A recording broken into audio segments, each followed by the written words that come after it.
జై జై శంకర హరహర శంకర. అద్వైతం కంచి పరమాచార్య అమృతవాణి. బ్రహ్మము, ఆత్మ, ఈశ్వరుడు. సత్యాన్ని ఆవరించేది మాయ, దానిని ఆవరణమంటారు. ఏకమును అనేకంగా చూపించేది విక్షేపం. మాయకు ఆవరణ విక్షేపాలు రెండూ ఉంటాయి. ఈ మాయాశక్తిని ఆధారంగా చేసుకొని జగన్నాటకం ఆడుతున్నాడు ఈశ్వరుడు. బ్రహ్మము మాయతో కలిసినప్పుడు ఈశ్వరుడవుచున్నాడు. ద్వైత జగత్తును సృష్టిస్తున్నాడు. బ్రహ్మమనగా ఏమి? అదే ఆత్మ. జీవుని మూలం వెదికినా ఆత్మయే.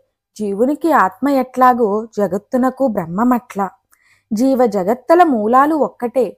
జీవునికి మూలమైన ఆత్మ కంటే ఏదీ భిన్నంగా లేనప్పుడు బ్రహ్మము భిన్నంగా ఉంటాడా? ఆత్మయన్నా బ్రహ్మమన్నా ఒక్కటే. జీవుని గురించి చెప్పేటప్పుడు ఆత్మయని ఎట్లా అంటున్నామో, జగత్తును గురించి చెప్పేటప్పుడు బ్రహ్మం గురించి చెబుతాం. మరిన్ని ఆధ్యాత్మిక విషయాల కోసం మా ఛానల్ను సబ్స్క్రైబ్ చేయండి. వీడియో నచ్చితే లైక్ చేయండి, షేర్ చేయండి, కామెంట్ రూపంలో మీ అభిప్రాయాన్ని తెలియచేయండి.